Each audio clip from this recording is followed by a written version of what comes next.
A gente hoje está a honra de ter Dom Tarcísio aqui para dar início aos nossos trabalhos.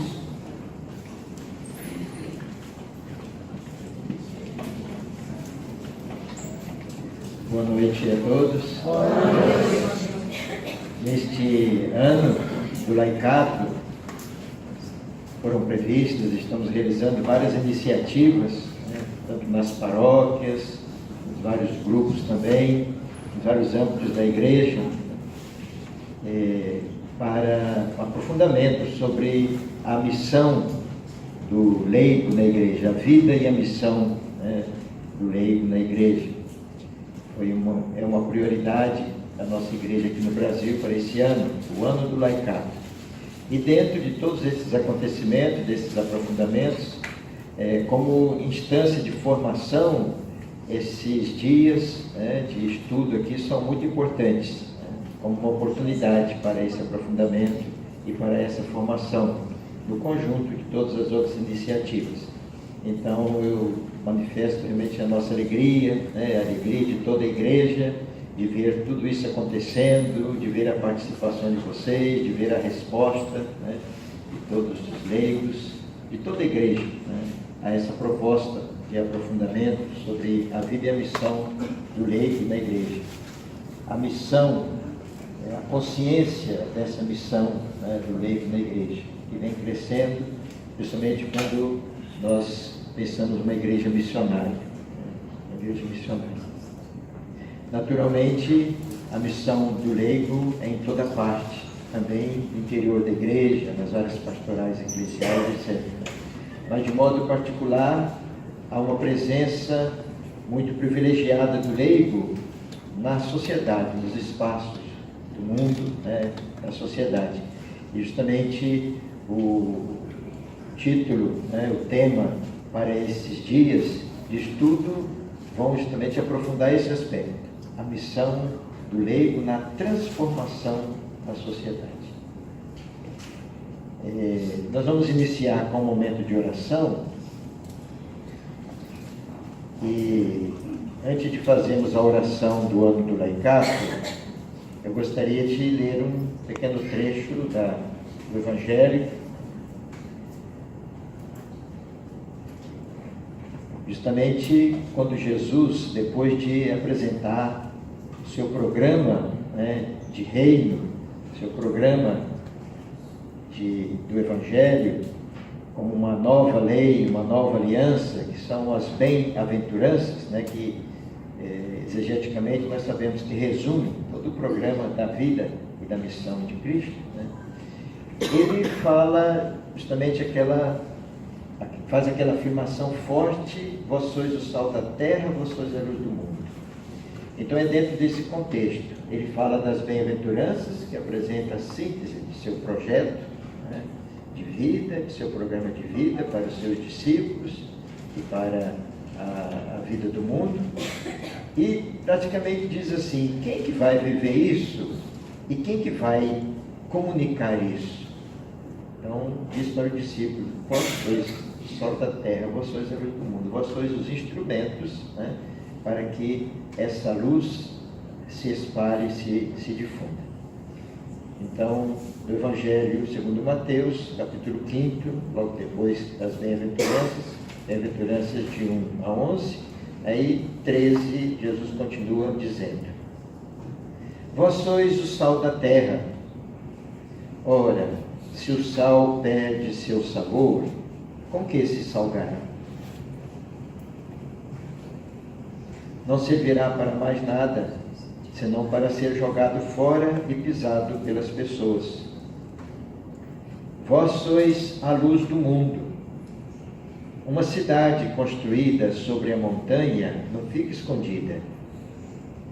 Não se acende uma lâmpada para colocá-la debaixo de uma caixa, mas sim no candelabro, onde ela brilha para todos os que estão em casa. Assim também brilhe a vossa luz diante das pessoas, para que vejam as vossas boas obras e louvem o vosso Pai que está nos céus. O que é significativo, para o ano do laicato, essa palavra de Jesus: vós sois a luz do mundo, não se acende uma lâmpada para colocá-la debaixo de uma caixa. Então, a vida e a missão do leiro não deve ficar escondida, né?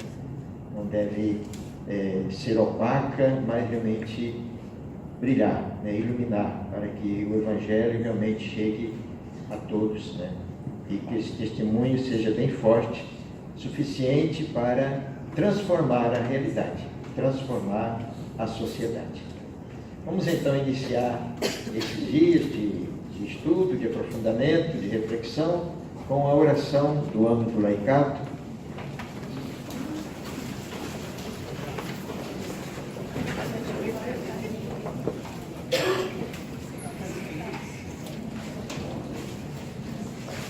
Ó Trindade Santa, amor pleno e eterno, que estabelecestes a Igreja como vossa imagem terrena, nós os agradecemos pelos dons, carismas, vocações, ministérios e serviços que todos os membros do vosso povo realizam como Igreja em saída para o bem comum, a missão evangelizadora e a transformação social no caminho do vosso reino.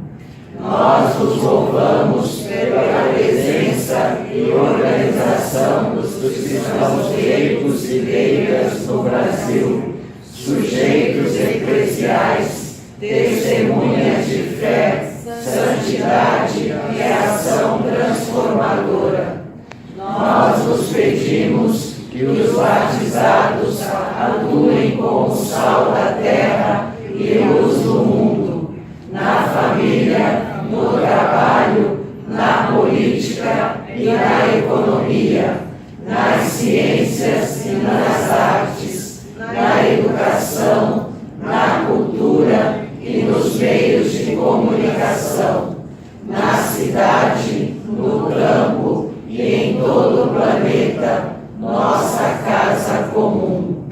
Nós vos rogamos que todos contribuam para que os cristãos leigos e leigas compreendam sua vocação e identidade, espiritualidade e missão, e atuem de forma organizada na Igreja e na sociedade, à luz da evangélica opção preferencial pelos pobres.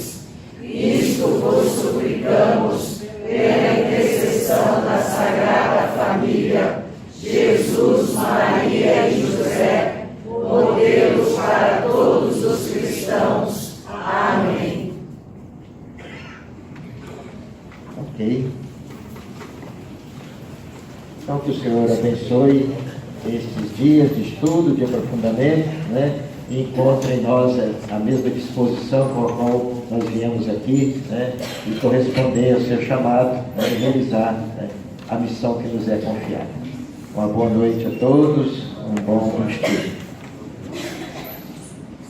Obrigada, Dom Tarcísio. Bom, para iniciar, nós temos hoje como palestrante o Francisco Surianjo, que todo mundo conhece. Ele é mestre em teologia, faz parte da equipe diocesana de coordenação pastoral, é um dos membros ativos aqui da nossa diocese, né?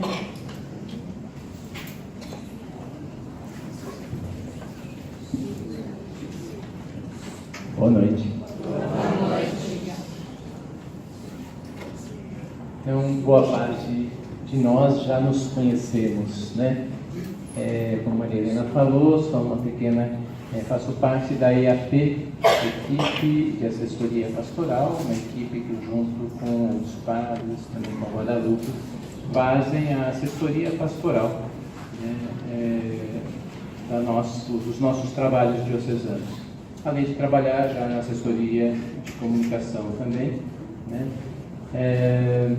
E agora, então, estamos aqui também na coordenação do Instituto São José de Anchieta, né? Aqui na Unisantos. Sejam todos bem-vindos, né? É um prazer estar aqui com vocês hoje. Agradeço à professora Maria Helena, né, pelo convite. E hoje nós vamos falar então sobre a missão do cristão leigo na transformação da sociedade. Esse é um assunto que é muito importante, com certeza, para todos nós, né? E vou basear um pouco a minha fala em 4 documentos, quatro documentos. Lógico que não falando de todos eles neles de forma completa, mas citando algumas coisas.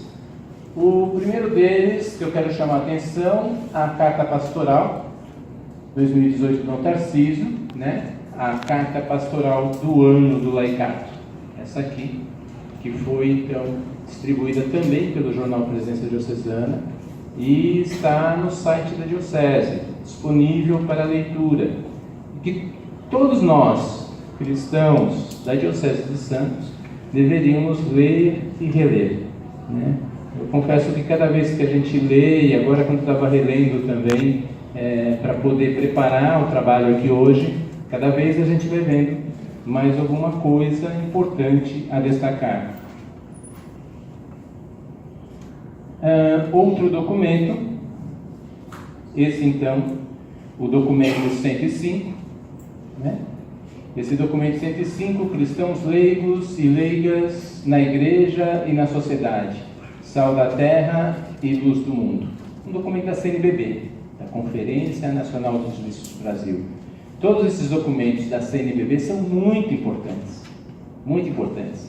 Eles são feitos, né, num verdadeiro trabalho de equipe pelos bispos do Brasil, que se reúnem várias vezes, o documento vai e volta, né, a fim de conseguir produzir um documento que possa representar um pouco as necessidades e as atividades da Igreja no Brasil. Então, nós que estamos estudando teologia, ou nós que somos cristãos ativos em nossas comunidades, não podemos deixar de ler. Nós temos a obrigação de ler esses documentos que são oferecidos pela CNBB, né? Temos a obrigação. Mesmo que seja difícil, ler em grupo, 2, 3 pessoas juntas, ler cada dia um pouquinho, vai refletindo, vai fazendo perguntas. Quando precisa, procura alguém, então, para ajudar. Então, esse é o documento 105. Outro, Doutrina Social da Igreja no Brasil, da igreja, quer dizer, não no Brasil, Doutrina Social da Igreja, destacando o princípio do bem comum. São vários princípios, eu vou falar um pouquinho sobre eles, mas destacando o princípio. Aqui eu tenho aqui, mostrando para vocês, o Compêndio da Doutrina Social da Igreja. Outro livro que precisava ser livro de cabeceira de quem estuda teologia, né? De cabeceira não para deixar embaixo do travesseiro, não, é para ler de vez em quando, né? E por fim, o Plano Diocesano de Evangelização 2016-2019, né? Que já está aí desde 2016 rodando nas nossas comunidades, desde 2016 sendo trabalhado nas nossas comunidades, e já estamos nos preparando para fazer aí uma nova caminhada a partir de 2019. Importantíssimo documento que reúne todos esses outros documentos, né? Doutrina Social, reúne os documentos da CNBB, reúne documentos do Vaticano II, reúne documentos da Igreja no Brasil, que a gente tentou de alguma forma colocar aqui nesse livrinho como uma motivação de ação e de oração para as nossas comunidades. Então, esses os documentos principais. Agora, os leigos e a ação no mundo. Acho que antes da gente começar, eu achei importante que a gente fizesse uma primeira aproximação da nossa compreensão de realidade com um pequeno jogo dos erros. Vou explicar um pouquinho por que isso, né? A gente, no nosso trabalho da IAP, a gente vai de vez em quando nas nossas reuniões, a gente visita as regiões pastorais, fazendo reuniões, etc. Normalmente com gente que está muito próxima, né? As pessoas, os leigos que estão muito próximos da coordenação às vezes, ou da equipe de coordenação paroquial, etc. Em uma dessas reuniões, a gente acabou percebendo que há certas coisas que não são claras, mesmo para aqueles que estão muito próximos da organização paroquial. Então, às vezes a gente ouve coisas que poderiam ser significadas por algo mais ou menos assim. Eu criei essa frase inspirado em situações que eu fui vendo, né, nas nossas comunidades. De manhã, no domingo, eu acordo e vou à missa na paróquia, que é bem perto de casa. Não gosto de ir em outras comunidades. São longe e não tem nada a ver com a paróquia. Quais são os 3 erros dessa frase? Alguém identifica logo um erro? Levanta a mão e me diz. Qual o primeiro erro que tem aí? De manhã e domingo acordo e vou à missa na paróquia, que é perto da casa. Não gosto de ir nas outras comunidades não tem nada a ver com a paróquia. Muito longe. Alguém identifica um erro aí? Fala pra mim. Coragem? Oi? Gosto de ir nas outras comunidades? O que mais? Não tem nada a ver com a paróquia. Não tem nada a ver com a paróquia? E aí? Mas tem um erro ainda mais cedo do que esse. Oi? Oi? Mulher perto de casa. Gente. Celebrar a missa. Olha só. Vamos ver o que é que tem aqui?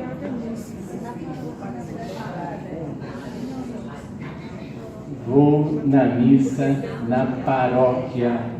Gente, ninguém vai na missa na paróquia. Vai na matriz paroquial. É a igreja matriz. É a igreja matriz da paróquia. Aquela igreja que tem o nome da paróquia e que dá nome à paróquia é a matriz da paróquia. É a igreja matriz. Por quê? Simplesmente porque nós estamos, né? Se você mora perto da igreja, você não vai para a paróquia. Você já está na paróquia. Porque a paróquia é um território, né? Você vai para a igreja matriz. Paróquia é todo o território circundado e definido e que vem a dizer que aquela região está sob responsabilidade, né, dos padres, dos leigos que coordenam e que trabalham naquela paróquia, e nós leigos que vivemos lá também somos responsáveis por aquele espaço. Então, as comunidades, capelas, têm tudo a ver com a paróquia, né? Estão dentro do território paroquial. A igreja matriz é a sede da paróquia, por isso que a igreja matriz normalmente tem um nome que a gente denomina também a paróquia. Então, paróquias Sagrado Coração de Jesus, ela tem um território ali, né, na orla da praia, que vai de tal lugar a tal lugar, depois vira, vai, faz uma grande quadra ali. E tem uma igreja matriz que tem o nome também de Sagrado Coração de Jesus. E assim é com todas as paróquias. Mas tanto a matriz como as capelas, comunidades, estão todas dentro de uma mesma paróquia. Então, podemos dizer, pensando de forma objetiva e muito positiva, a igreja matriz tem um grande quintal. Imaginem, a igreja matriz num local, e aí ela tem um terreno que é o grande quintal da igreja matriz, que é exatamente a paróquia. E dentro desse quintal estão as comunidades, as capelas e todos nós, povo de Deus, que pertencemos a alguma paróquia nas nossas atividades pastorais. E nós que somos cristãos, nesse território, somos responsáveis para cuidar de todo esse quintal. Conseguiram perceber a mudança que isso dá na cabeça da gente? A nossa responsabilidade como leigos não é só do que está dentro do prédio igreja, do prédio físico da igreja. Não é só aquilo que está da porta para dentro da igreja, da matriz paroquial ou de alguma capela. A nossa responsabilidade como cristãos está por todo o quintal da igreja matriz, por toda a paróquia da igreja matriz. Quer você seja um leigo que participa mais ali da igreja matriz, quer você seja um leigo que participa de alguma comunidade pertencente àquela paróquia. Então nossos olhos não devem se voltar apenas para dentro da igreja. Devem, a partir da fé, se voltar para fora da igreja. E ali então transformar a realidade. Com certeza alguns de nós já teve experiência, lógico que hoje em dia todos nós temos uma dificuldade maior de ter esse contato com o quintal, ter um contato com um pedaço de chão. Cada vez mais vivemos mais em apartamentos, né, fechados, e cada um fechado mais no seu cubículo. Mas todos nós que já tivemos alguma experiência, né, com algum quintal, com alguma situação de ter uma casa que tem um pedacinho de chão, a gente sabe da responsabilidade de cuidar daquele pedaço de chão, para não deixar juntar muita sujeira, não deixar juntar muita coisa, senão dá bicho, dá cobra, dá aranha, né? Então tem que cuidar daquela região toda que está no entorno da casa para que fique bonito. Então se planta uma rosa, se planta uma flor, se cuida para que haja beleza. Por que a gente não faz isso também nas nossas paróquias? Olhar para aquela rua onde o lixo está começando a se juntar, às vezes do lado da igreja matriz, né? Enormes montes de lixo, e nós passamos por ali e nem nos tocamos que tem tanto lixo ali. E quantas vezes nós passamos por dentro de lugares e de ruas para poder chegar na igreja, onde casinhas estão quase que desmoronando em cima de uma viúva que não tem condições de melhorar a sua condição de vida, e a gente simplesmente ignora isso e vai para a igreja rezar. E não se toca que talvez o Evangelho nos peça para também olhar por essa viúva. Então, quando a gente começa a entender que nossa paróquia, nós como os leigos, né, estamos também responsáveis por todo o nosso quintal, o quintal da nossa paróquia, a gente vai começando a se perguntar se nós não temos mais coisas a fazer. Na carta pastoral a gente vai ter então essa frase: apesar de se notar uma maior participação de muitos nos ministérios laicais, esse compromisso não se reflete na penetração dos valores cristãos no mundo social, político e econômico. Limita-se muitas vezes as tarefas no seio da igreja, para dentro da igreja, sem um empenhamento real pela aplicação do Evangelho na transformação da sociedade. Isso está nesse documento aqui, nessa versão que foi distribuída no Jornal Presença Diocesana número 199, ali na página 3. Né? É muito séria essa questão que Dom Tarcísio nos chama a atenção em sua carta. Ele está citando aqui o Papa Francisco na Alegria do Evangelho, mas é uma situação que também faz muito a ver com nós, enquanto diocese. Muitas vezes nós podemos dizer que temos, e graças a Deus temos, a gente trabalhando na assessoria de comunicação, a gente percebe isso, né? Nós temos muita gente nas nossas comunidades, e graças a Deus que temos muitas pessoas disponíveis a ajudar em todas as atividades dentro da igreja. Mas ainda precisa despertar muita gente para um empenhamento real pela aplicação do Evangelho na transformação da sociedade. É a nossa sociedade que está doente. E doença não se resolve e não se cura com ódio. Doença se cura com amor. Doença se cura com dedicação. Doença se cura com doação. E é nesse sentido que nós, cada vez mais, como cristãos, ao ouvirmos o Evangelho, precisamos nos empenhar nessa disposição para que nossa sociedade seja uma sociedade melhor. Vendo uma vez dentro de um curso que eu estava fazendo de comunicação, nós trabalhávamos um pouco sobre o tema do espaço público. E o que é o espaço público? Né? Hoje a gente tem quase que explicar um pouco o que é espaço público. Então, aquilo que está para dentro da nossa casa é espaço privado. E cada vez mais a gente se esconde no nosso espaço privado. O que está da porta para fora, boa parte, é espaço público. A praça é espaço público. A rua é espaço público. A rua, onde tem um muro na frente da nossa casa, onde às vezes se joga lixo e deixa lá abandonado o lixo, é espaço público.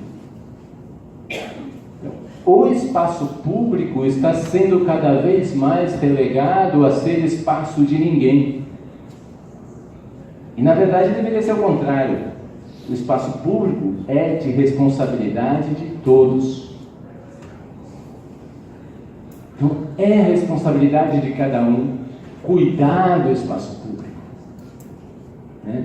A gente, lembrando sobre isso, né, depois a gente vai ver melhor aqui, a gente tem no nosso plano um projetinho que fala justamente sobre isso, né? Padrinho ou madrinha de ruas, em que vai dizer justamente para fortalecer a ação evangelizadora da igreja em todas as avenidas, ruas, praças e condomínios que fazem parte do território da comunidade eclesial. O anúncio do Evangelho precisa chegar a todas as pessoas, lares e ambientes que fazem parte da comunidade eclesial. Então, a necessidade de talvez ter padrinhos de rua, madrinhas, pessoas que possam cuidar de uma rua, não só para cuidar da rua, né, enquanto espaço público, mas principalmente poder visitar as pessoas que moram naquela rua, saber quais são os cristãos que estão lá, que são da nossa comunidade, saber as pessoas que estão velhinhas e não podem mais ir à comunidade e gostariam de ir à missa, se alguém os levar. Então, toda essa condição são condições de cuidado, saber cuidar. E cada vez mais nós somos chamados, como os cristãos, a sermos aqueles que sabem cuidar do outro, o ser humano que está ao nosso lado, o ser humano que está em necessidade ao nosso lado, principalmente os mais pobres, as viúvas, as crianças. Saber cuidar. Saber cuidar do nosso meio ambiente, a ecologia, que já foi tema da campanha da fraternidade. Saber cuidar é fundamental para que nós tenhamos melhor qualidade de vida. Então é importante saber cuidar. Quanto ao bem comum, a gente pode ver que o bem comum é um dos princípios da doutrina social da igreja. Entre eles, a gente teria ainda, né, os princípios, os grandes princípios da doutrina social, princípio do bem comum, a destinação universal dos bens, o princípio da subsidiariedade, a participação, então também dentro desse princípio, o princípio da solidariedade e depois então os valores fundamentais da vida social e a vida de caridade. Mas são princípios principalmente o bem comum, a subsidiariedade e a solidariedade. É um tripé que sustenta toda a doutrina social. E esse tripé, o próprio documento aqui chama de gonzos da doutrina social. Quem sabe o que é gonzo? Quem já foi meu aluno sabe. O que é um gonzo? Alguém chuta aí o que é gonzo? O que é gonzo? É um tipo de dobradiça, exatamente. Então veja, esses aqui são os gonzos da doutrina social. Por quê? É a dobradiça que abre e fecha a porta, que dá movimento, que torna dinâmico, que possibilita a passagem, né? Então, por isso são gonzos esses princípios. E entre eles, um dos grandes princípios é o bem comum, que nos permite passagem, que nos permite ser solidários, que nos permite uma condição de vida melhor, que nos permite sermos mais humanos enquanto pessoas. Então, o tema, a origem, é lá a filosofia grega, o bem da polis, né? Lá nos tempos de Sócrates, estava acima do bem dos indivíduos. Então, no bem comum, o bem da polis está acima do bem dos indivíduos. Não é a somatória dos interesses individuais, mas aquilo que é o mais importante para todos na perspectiva dos mais frágeis da sociedade. O bem comum corresponde às mais elevadas inclinações do homem, mas é um bem árduo de alcançar porque exige a capacidade, a busca constante do bem de outrem, como se fosse o próprio. Quando vocês ouvem isso, o bem de outrem, como se fosse o próprio, o que a gente lembra? Evangelho. O que mais? Eu lembro da oração do Pai Nosso. Perdoai os nossos pecados, assim como nós perdoamos a quem nos tem ofendido. É um pouco essa indicação profunda da gente estar mais ligado ao outro, no sentido, né, de que a minha ação como pessoa, ela tem que ter o outro como um indicativo de respeito. Quando se perde o respeito pelo outro, nós destruímos a nossa malha social. Quando o outro passa a ser objeto de consumo, quando o outro passa a ser um objeto, né, que pouco me importa se vai viver ou se vai morrer, preso lá no coração do Evangelho, né, que é o amor ao próximo. Amai-vos uns aos outros, assim como eu vos amei. Essa é a grande mensagem.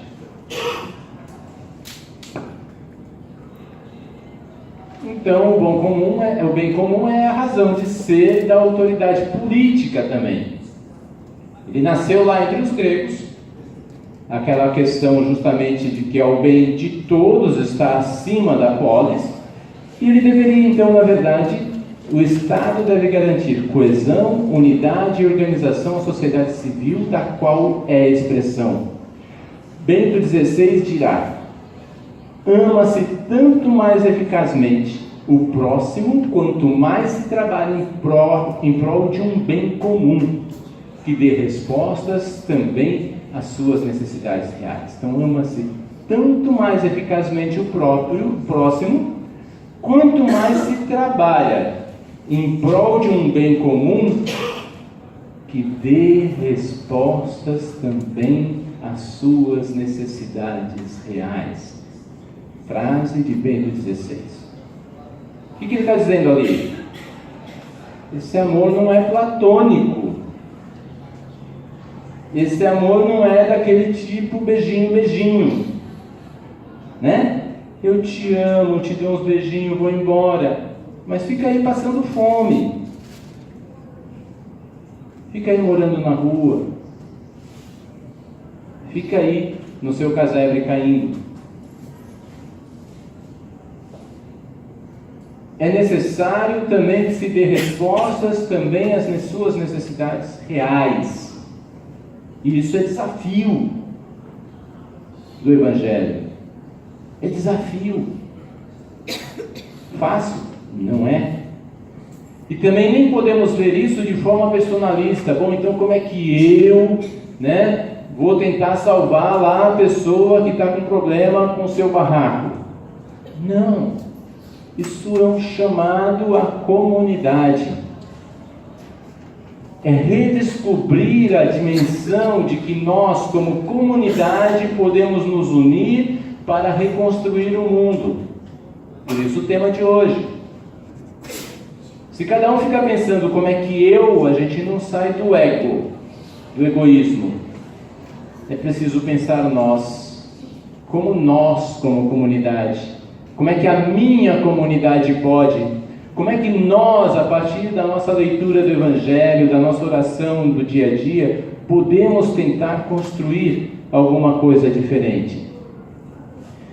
Então, o ponto crucial da fé e da ação libertadora vai ser o seguinte: a contemplação do mistério de Cristo nos humaniza. Não podemos fazer nada sem essa contemplação, senão a gente vira, vai dizer também os documentos, uma ONG qualquer. A mais, a igreja não é ONG, Ela tem que partir da contemplação do mistério de Cristo que nos humaniza, porque Ele veio ao nosso encontro e se encarnou, assumindo a nossa natureza.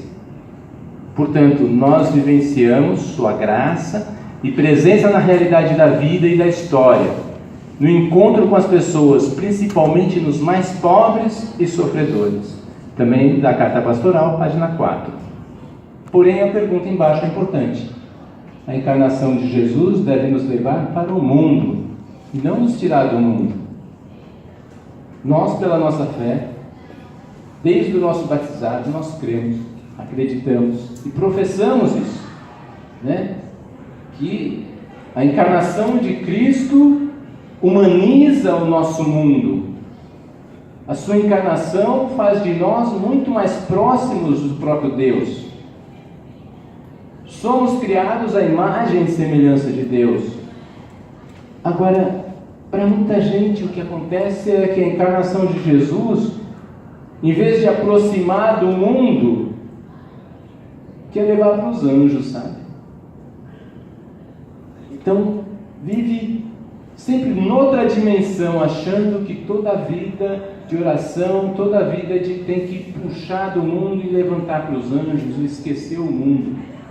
E virar as costas para o mundo e não fazer nada pelo mundo, como se já estivesse no mundo santificado. Não, tem que trazer para baixo, tem que trazer para o mundo. Nossa oração tem que fazer construir um mundo novo, tem que fazer com que a nossa sociedade seja uma sociedade mais humana, e que essa sociedade possa ser uma sociedade de irmãos. Vede como eles se amam. Quando é que hoje poderíamos falar isso dentro das nossas comunidades? Eu sei que tem muito lugar que sim, Tem diversas comunidades que a gente anda por aí, que a gente olha e fala, veja como eles se amam. Como é gostoso entrar nessas comunidades e ver a alegria, ver a participação, ver a cantoria, apesar de tanto sofrimento e tanta dor. E muitas vezes a gente encontra isso mais na periferia do que fora dela. Então é importantíssimo que essa encarnação de Jesus nos conduza justamente para essa ação transformadora do mundo. Reconhecemos que a gente age não por vontade própria, não porque a gente quer, não porque a gente vai lá com as nossas forças e energias, porque a gente logo vai entender que a gente é pequeno para resolver essas coisas todas. A gente só consegue fazer essa transformação se for por uma ação de fé. Se for pela condição de irmos como instrumentos e não como pessoas que vão pela própria vontade. Vamos como instrumentos de Deus, vamos como instrumentos de Jesus.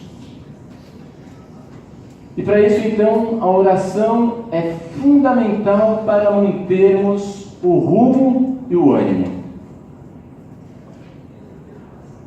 É preciso cultivar sempre um espaço interior que dê sentido cristão ao compromisso e à atividade. Sem esse sentido cristão, ao compromisso e à atividade, a gente não aguenta, não suporta todo o trabalho que tem que ser feito. Sem momento prolongado de adoração, de encontro orante com a palavra, de diálogo sincero com o Senhor, as tarefas facilmente se esvaziam de significado. Logo a gente começa, não dá, esse povo não resolve nada mesmo. A gente fala uma coisa, amanhã está fazendo igual. Né?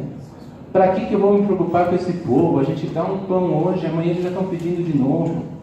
Puxa, que estranho, né? Eu também sinto fome hoje, sinto amanhã também. Né? E não dá para guardar o pão de hoje para amanhã. Eu tenho que comer o de hoje e amanhã eu vou precisar de outro. Né? Então assim, vai sendo cansativo. Há que rejeitar uma espiritualidade intimista, individualista, que dificilmente se coaduna com as exigências da caridade, com a lógica da encarnação. Gente, essa lógica da encarnação, Jesus que se encarnou por nós, ela tem que estar presente a cada dia na nossa ação. Entender que isso é transformador e faz de nós irmãos, faz de nós capazes de transformar também essa realidade por causa dessa lógica com as exigências da caridade. É impossível fazer qualquer coisa de transformação da nossa realidade se não for também pela caridade. Ela é fundamental e é fundante e transformadora. Há o risco de que algum momento da oração se torne uma desculpa para evitar e dedicar a vida à missão, Porque a privatização do estilo de vida pode levar os cristãos a refugiarem-se em alguma falsa espiritualidade. Tem que cuidar, né? Jesus também sofreu essa tentação quando estava orando no monte, lembra lá?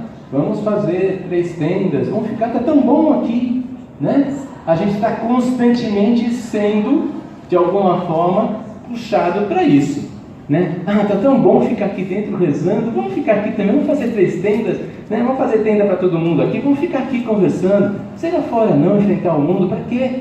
Né? Vamos continuar rezando, se a gente rezar bastante, quem sabe a gente se salva pela nossa oração.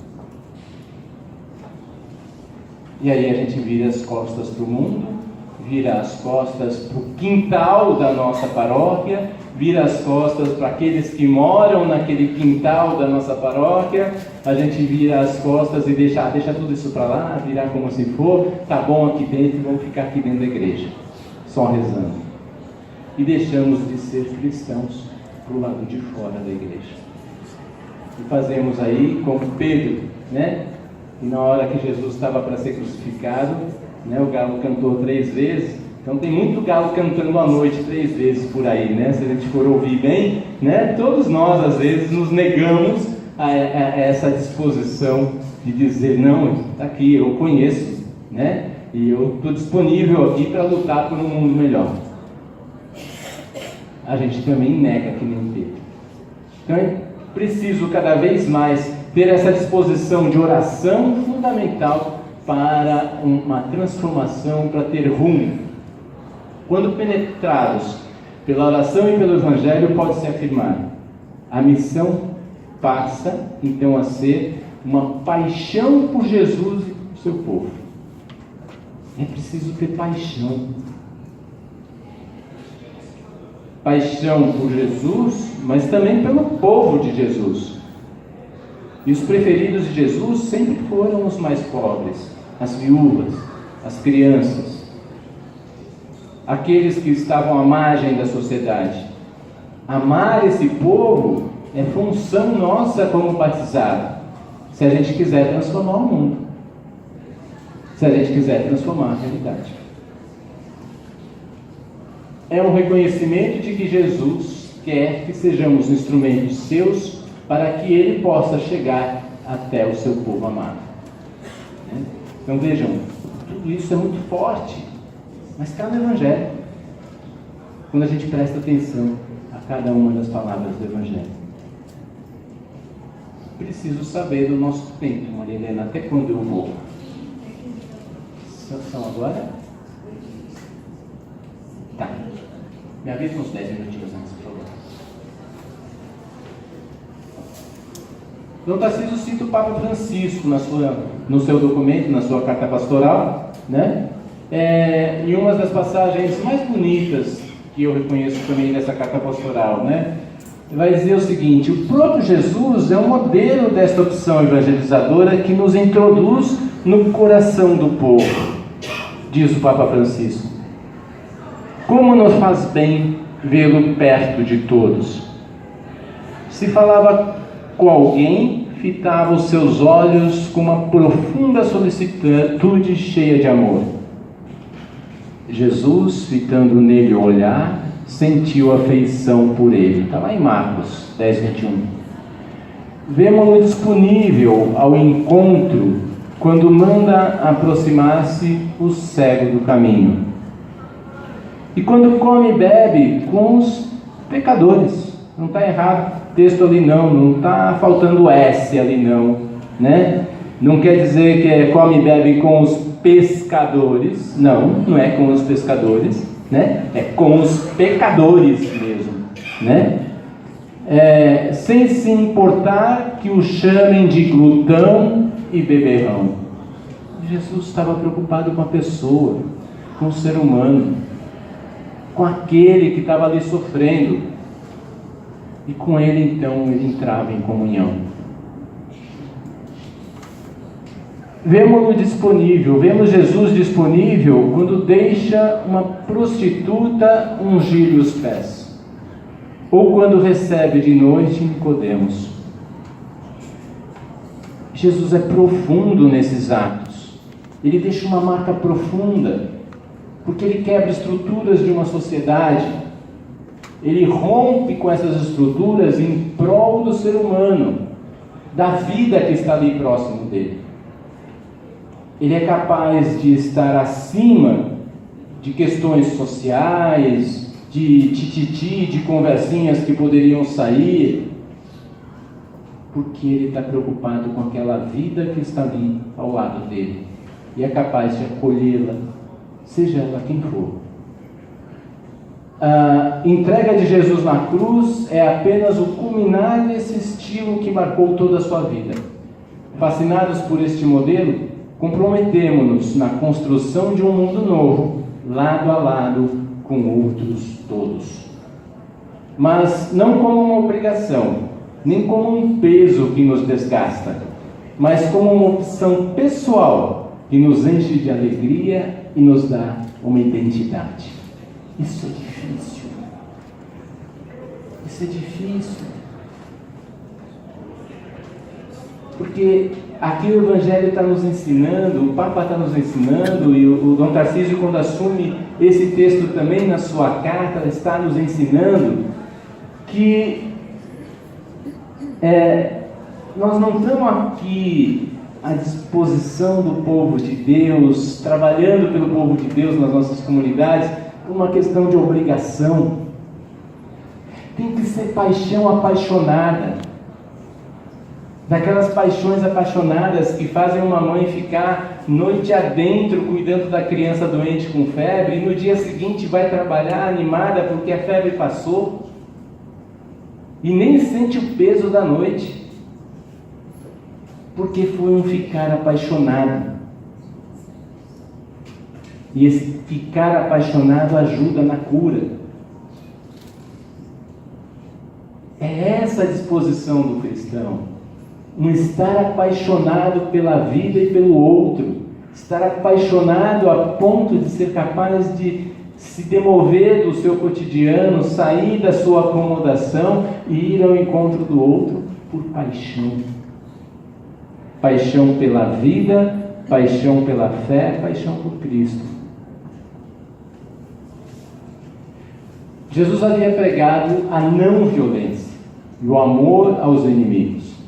Mas os discípulos têm ainda um longo caminho a fazer para transformar este ensinamento em convicção e atitude de vida.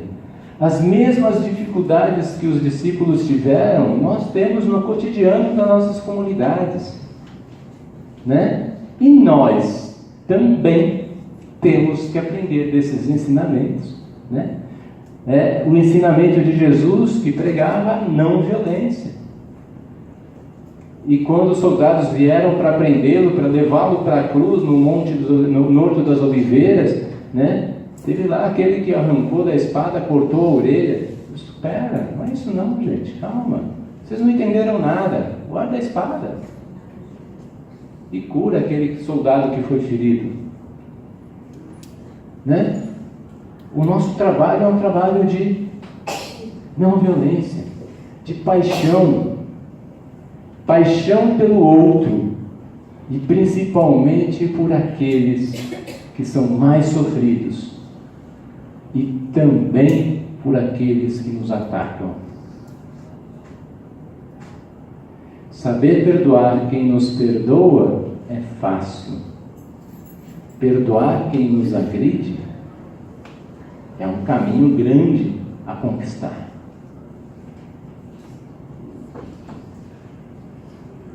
Mas aí a gente entra em frente ao nosso mundo globalizado e ao nosso mundo que está aí do jeito que está.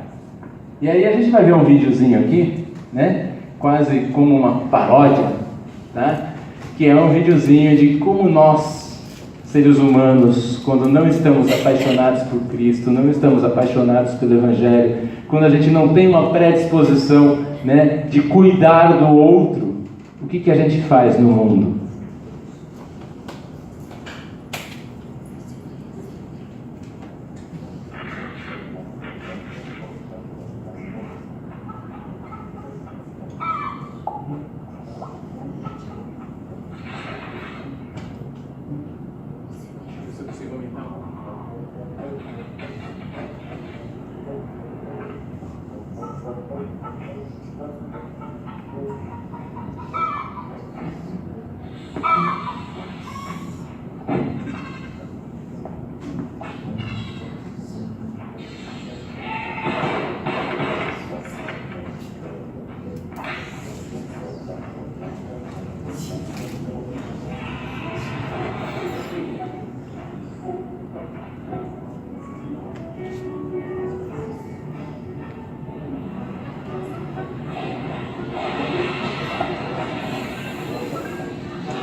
Essa é uma paródia até bastante exagerada, né? Mas sobre o consumismo, o excesso de consumo. Quando tudo vira lucro na vida da gente, e o documento 105 vai falar justamente isso, né? Quando tudo vira lucro e todas as relações são relações de lucro, e venda e compra, nós de alguma forma passamos então a destruir o mundo, né? Se não nessa radicalidade e não nessa velocidade, mas com resultados muito semelhantes ao que estava sendo apresentado aí, porque já há algumas décadas a gente vem consumindo o mundo, né? A gente vem usando o mundo e não compartilhando o mundo. Cada um tira do mundo o pedaço que acha que é seu, das riquezas, daquilo que pode, do pedaço que pode, mas não compartilha isso de forma que seja para todos. E saber compartilhar vai ser uma das grandes mensagens também do Evangelho. A mensagem da partilha, né? Tomou o pão e partiu entre eles. E se deu a conhecer no partir do pão. Então, a partilha, o partir do pão, a dimensão da partilha é totalmente contrária àquilo que nós temos hoje enquanto a usufruir do mundo pelo lucro, acima de tudo. O lucro não pode ser aquilo que nos move. O que tem que nos mover é aquela paixão por Cristo, aquela paixão pelo mundo, aquela paixão pela própria natureza, no sentido de transformá-la para que todos tenham vida e vida em plenitude. Então, Dom Tarcísio mesmo recomenda, né? Dom Tarcísio mesmo recomenda, então, os parágrafos 66 e 90 do documento 105. São parágrafos muito bons. Leiam esses parágrafos que vão justamente falar sobre essa síntese do mundo globalizado. Então, no encontro com o mundo, somos iluminados pelo ensino do Concílio Vaticano II. O Vaticano II vai dizer o quê? Que nós temos que ter um diálogo entre fé e razão. Saber ler os sinais dos tempos à luz da fé. Então, nós temos como cristãos de dialogar com o outro, dialogar com o mundo, dialogar com todas as religiões e filosofias, agir como missionário em diálogo e abertura com as culturas, as religiões, as filosofias do tempo e da história humana, com o magistério da Igreja. Então, a nossa grande palavra é diálogo e não eliminar, né? Não é eliminação do outro. A ideia de querer eliminar aquele que é diferente de mim é uma ideia que destrói a própria riqueza da nossa sociedade. Nós só ganhamos e nós só nos complementamos enquanto seres humanos quando a gente tem a capacidade do diálogo com o diferente, com o outro que não é igual a mim, e aprende com ele, seja quem for. Eu tenho certeza, né, que mesmo depois de todo estudo que a gente faz mestrado, faz isso, não faz, né? Mas quando a gente vai lá na favela e senta com o povo e conversa com o povo, a gente aprende muito com eles. Existe uma sabedoria e uma paixão pela vida que a gente não aprende em lugar nenhum. E lá a gente ganha energia. Ali a gente encontra uma energia profunda, que é a própria energia do Evangelho. Então, além de ser reconhecidos em sua bondade radical com a obra de Deus Criador, o mundo tornou-se pela encarnação lugar da ação redentora do próprio Deus feito homem. Aí, novamente, o tema da encarnação do Deus feito homem, que de alguma forma nos obriga, então, também nós, não que a gente queira ser Deus, mas que a gente procure ser profundamente homem, humano. Cada cristão participa da história humana como sinal de salvação pelo testemunho e ação como sujeito que colabora na transformação da sociedade. Gente, a grande meta desses textos nos diz e nos aponta e nos mostra a sociedade que tem que ser transformada. Então a gente tem que reaprender a nossa fé, o nosso lugar como cristão. Com certeza, todos aqueles momentos de oração, de fé e devoção dentro da igreja são essenciais Como a gente viu no outro slide, a importância da oração. Mas uma vez munidos, uma vez recarregados por essa oração, a gente tem esse compromisso de colaborar na transformação da sociedade. Observada do ponto de vista da igualdade social e da liberdade humana, como na perspectiva da fé, a globalização configura-se como um sistema de vida ambíguo. Se por um lado criamos tecnologias que trazem extraordinárias qualidades de vida, de outro, grande parte da população sofre déficits em relação aos direitos básicos.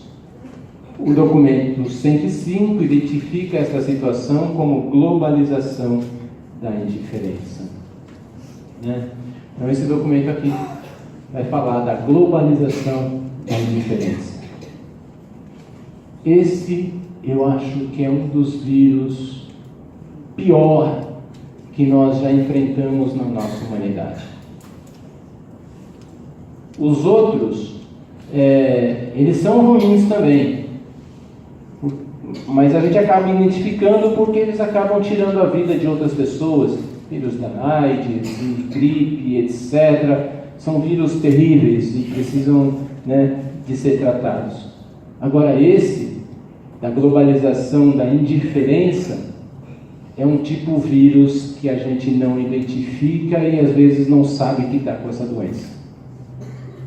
A gente passa a ser indiferente sobre o que acontece com os outros, conosco mesmo e com a própria vida, e essa globalização da indiferença nos leva a sermos cada vez menos pessoas humanas. Cada vez menos pessoas humanas. Porque o ser humano não pode ser indiferente do sofrimento de outro ser humano. Um ser humano não pode estar indiferente à dor de outro ser humano. Quando a gente passa a ser totalmente indiferente, a gente está deixando de ser humano. Está sendo outra coisa, mas deixa de ser humano. Então, como cristão, não podemos estar contaminados pela indiferença. Somos sujeitos da história, por isso chamados à ação. Somos conscientes de nossa realidade. Não podemos nos permitir a facilidade da alienação. Somos convocados a ser sal da terra. Não podemos nos acomodar. Isso nos transformaria no sal que não salga. E esses são jogados para serem pisados, soterrados. Somos capazes de nos indignarmos diante das injustiças e da violência. Não podemos permanecer indiferentes. Tinha um frade franciscano, amigo meu, muito próximo, que ele falava: quando a gente perde a capacidade de se indignar com as coisas, e ao mesmo tempo quando a gente perde a capacidade de se maravilhar com a beleza, de se maravilhar com as coisas, os dois extremos, de se indignar de um lado e de se maravilhar por outro, nós perdemos algo muito importante da nossa humanidade. Então, se nós estamos andando no mundo sem a capacidade de nos indignarmos e sem a capacidade de nos maravilharmos, é a hora de nos agarrarmos profundamente num processo de oração, de adoração do Senhor, para buscar novamente essas qualidades, para voltarmos a sermos humanos, pessoas dignas, capazes de vida em plenitude. A globalização da indiferença, diz o Papa, nos tornou insensíveis. Corremos risco de perder a capacidade de chorar com quem chora, mas também de nos alegrar com quem se alegra. A indiferença será vencida pelo poder da misericórdia e a revolução da ternura. Poder da misericórdia e a revolução da ternura. Só assim se vence a indiferença. O cristão sujeito na igreja e no mundo vence a indiferença à luz do Evangelho, do reino de Deus e da doutrina social da igreja. É fundamental conhecer a doutrina social da igreja, conhecer toda essa dimensão das coisas tantas que foram ensinadas, que nos levam a termos melhor qualidade de vida e melhor aceitação do outro. O plano diocesano de evangelização é esse aqui, tá? Todos nós que participamos ativamente das comunidades na Diocese de Santos precisamos ler, estudar e ver isso nos nossos grupos. Eu não tenho. Procura lá no site da Diocese. Dá para baixar um PDF igualzinho esse aqui, imprimir, né? E aí você tem, tá? É só baixar e imprimir. Então, o plano diocesano de evangelização. O programa 5 do nosso plano diocesano. Então, o plano ele tem 5 grandes programas. Eu estou passando aqui com vocês o resuminho que também Dom Tarcísio fez na sua carta pastoral, né? São 5 grandes programas. O primeiro programa, Igreja em Estado Permanente de Missão. Depois, segundo programa, Igreja, Casa da Iniciação à Vida Cristã. Terceiro programa, Igreja, Lugar da Animação Bíblica da Vida e da Pastoral. O quarto programa, Igreja, Comunidade de Comunidades. E o quinto programa, Igreja a Serviço da Vida Plena para Todos. Nós vamos nos deter um pouco mais, né, nesse quinto programa. Então, o programa 5 do nosso plano diocesano de evangelização intitula-se Igreja, Serviço à Vida Plena para Todos, porque tem mais a ver com o nosso tema de hoje. Mas todos eles são de extrema importância. Então, nesse programa incluímos 13 projetos que visam responder às principais urgências que se apresentam na realidade social de nossa diocese. É mais ou menos como se fosse um pequeno guia de como cuidar do quintal, tá? Quando eu falo lá do quintal da paróquia, então a gente tem aqui nesses 13 projetos mais ou menos um pequeno guia de como cuidar do quintal da paróquia, né? Como uma expressão do rosto misericordioso de Deus através da ação da igreja, né? Então, são responder às principais urgências que se apresentam na realidade social de nossa diocese, como uma expressão do rosto misericordioso de Deus, através da ação da igreja. Então, o primeiro deles é a criação do vicariato para a dimensão social da evangelização, para proporcionar melhor dinamização e articulação em toda a ação social da igreja. Ao criarmos esse vicariato, pensamos, isso é Dom Tarcísio falando na sua carta, também em incrementar e subsidiar a presença do leigo nos espaços organizados da sociedade. Então, isso está na carta pastoral de Dom Tarcísio também, esse pequeno resumo. E o vicariato foi criado, Padre Valdeci é o vigário, coordenador do vicariato, e ele já está em ação, né? Ele está aí em atividade.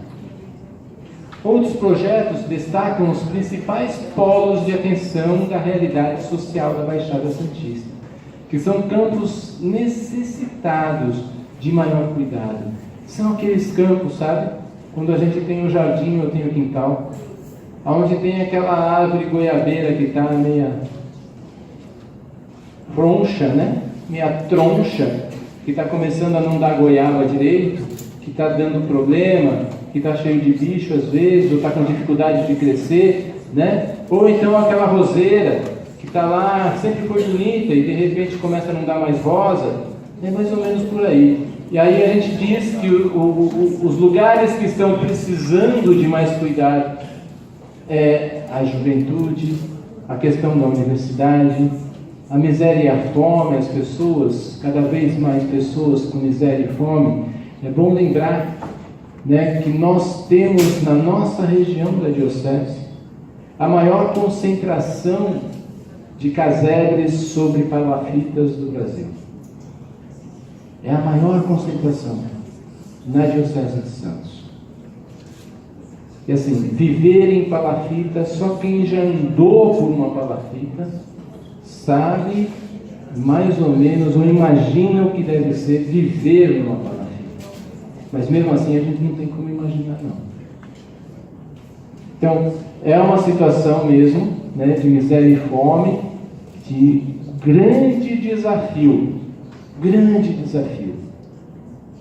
É, aos poucos, saber como fazer, né, para cuidar melhor dessa parte do nosso quintal. Tem o porto, né, e tudo aquilo que diz relação ao porto.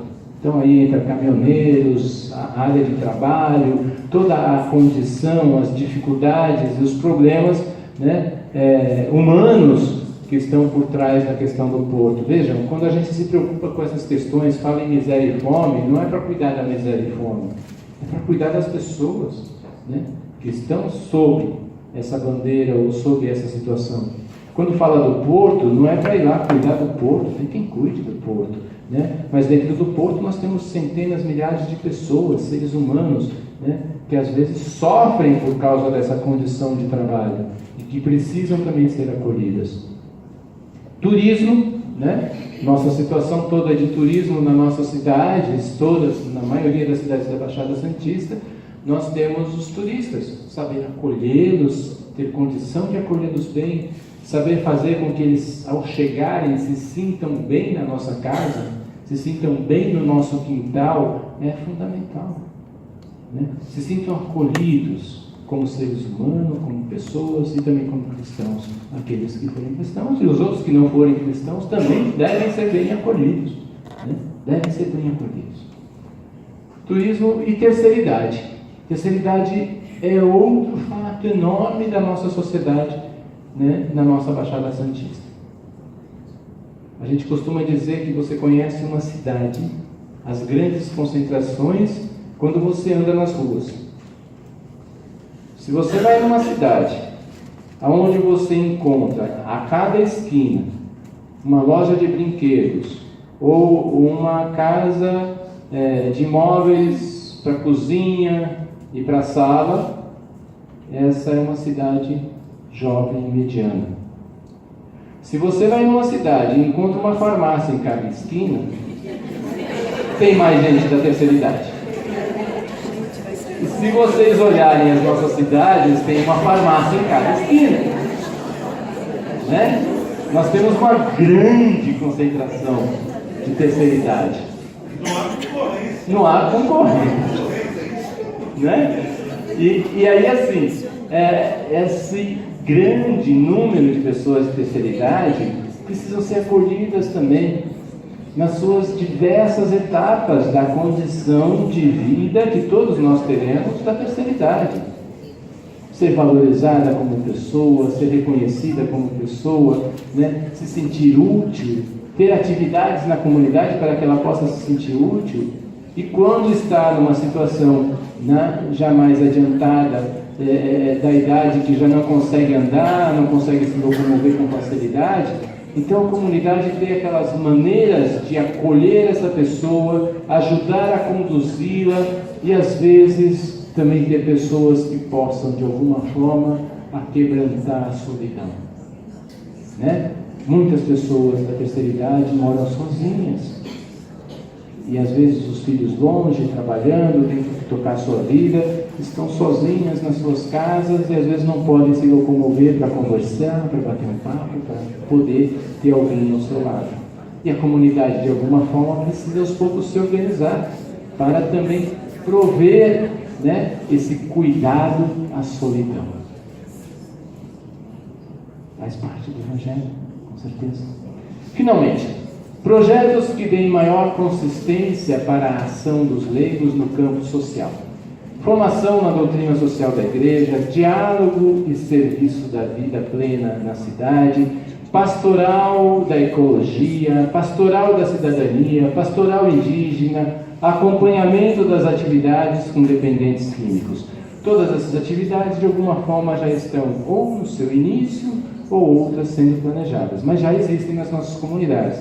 Já temos pastoral indígena, já tem a pastoral da cidadania, já tem a pastoral da ecologia, são alguns projetos que já estão caminhando, né? Então, aí a gente... Acho que agora eu pulei demais. Aqui. Que eu fui lá para o final.